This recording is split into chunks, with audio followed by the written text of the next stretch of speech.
Bismillahirrahmanirrahim. Assalamualaikum solih-solihah. Bagaimana kabar kalian hari ini?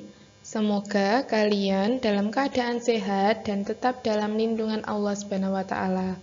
Dalam kesempatan kali ini, bab baru ini kita akan membahas tentang statistika, subbab pengumpulan, membaca dan menafsirkan data.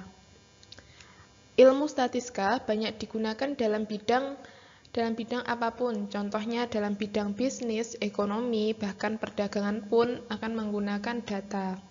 Oleh karena itu, belajar statistika sangat penting. Sebelum kita belajar, ada baiknya kita melakukan adab sebelum belajar. Yang pertama, niat. Luruskan niat kalian belajar untuk mencari ridho Allah Subhanahu wa taala. Yang kedua, selalu berdoa agar kita mendapatkan ilmu yang bermanfaat dan dijauhkan dari ilmu yang tidak bermanfaat. Menyimak, duduk sopan, mendengarkan, dan bersungguh-sungguh. Suci, hendaknya sebelum kalian belajar, kalian berwudu terlebih dahulu. Yang terakhir, mencatat ilmu. Rasulullah SAW bersabda, ikatlah ilmu dengan menulisnya. Doa sebelum belajar. Allahumma salli ala Muhammad wa ala ali Muhammad. Raditu billahi rabba wa bil islami dina wa bi Muhammadin sallallahu alaihi wasallam nabiyya. Rabbi zidni ilma warzuqni fahma waj'alni minas salihin.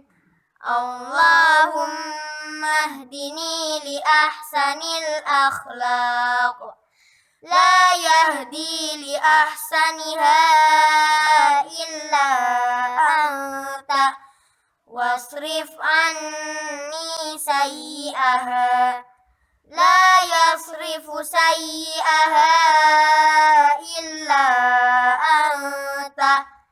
Allahumma inni as'aluka ilman nafi'a wa rizqan thayyiba wa amalan mutaqabbala.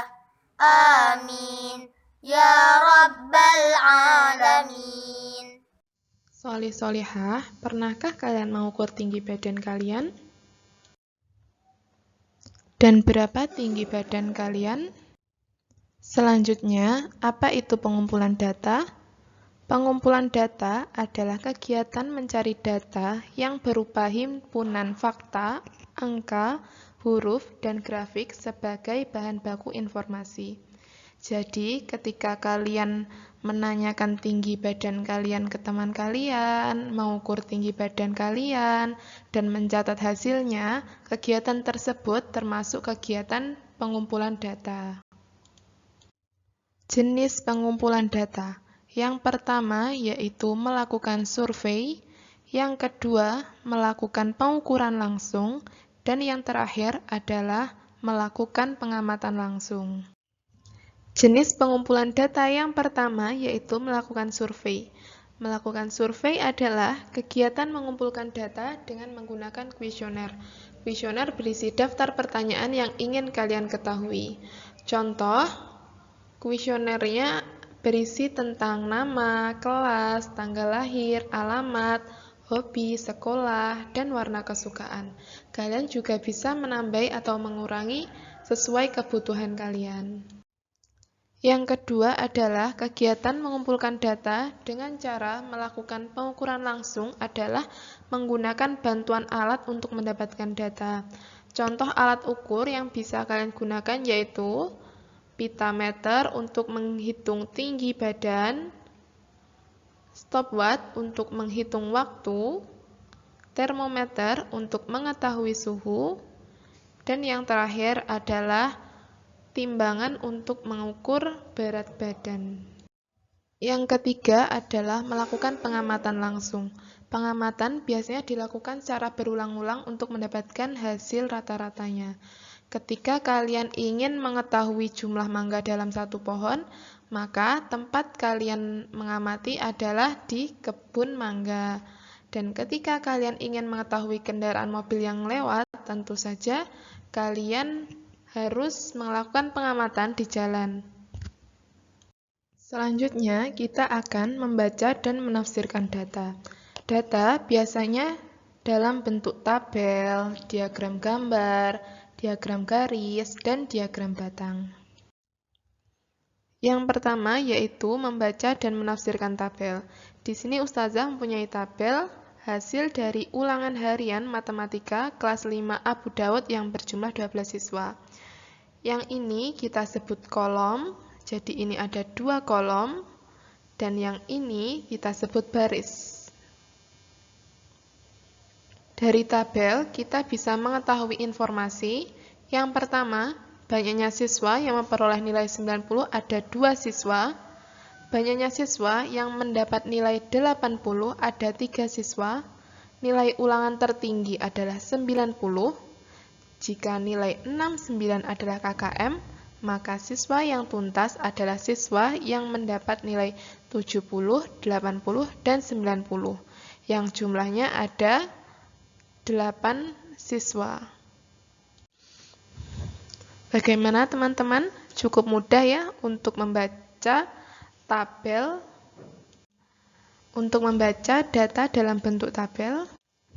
Masih banyak lagi informasi yang bisa kita dapat dari tabel ini. Selanjutnya yaitu membaca dan menafsirkan diagram gambar.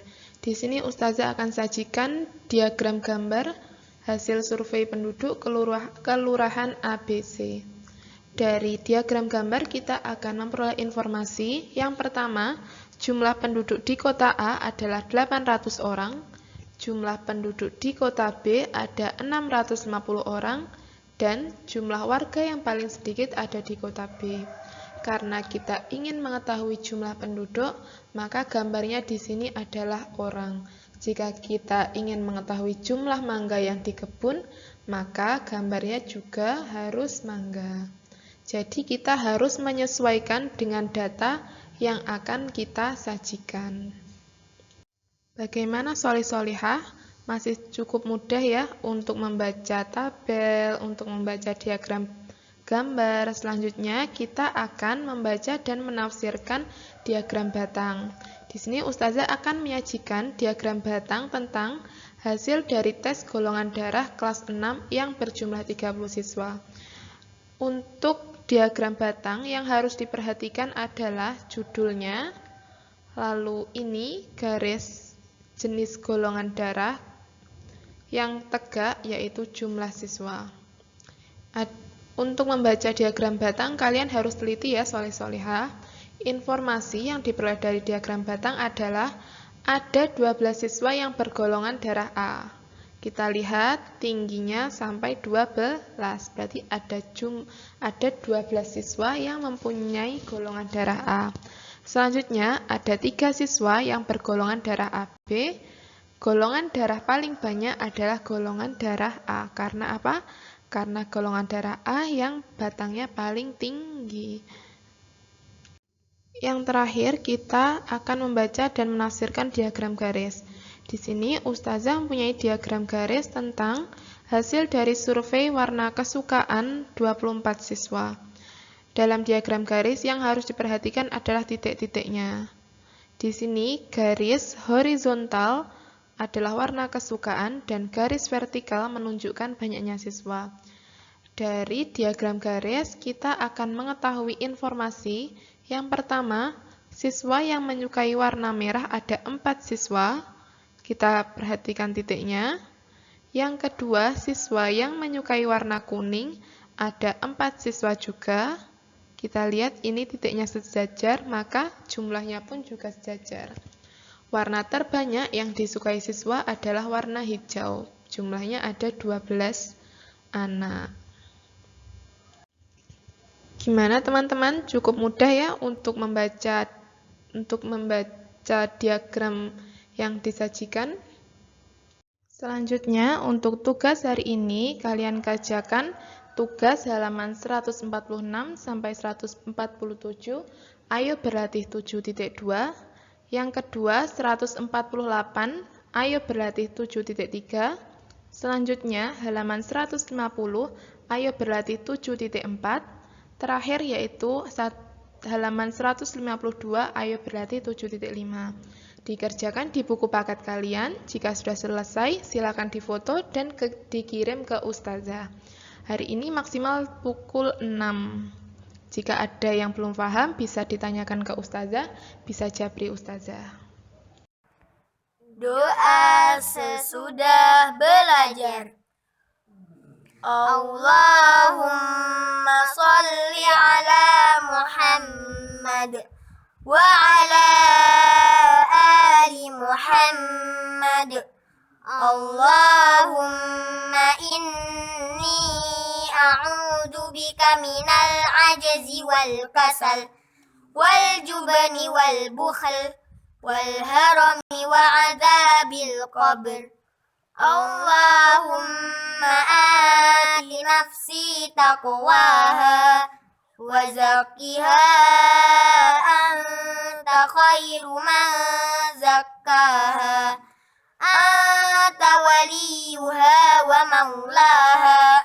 Allahumma inni a'udzu bika min ilmin la yanfa' wa min qalbin la yakhsha' wa min nafsin la tashba' wa min da'watin la yustajabu laha.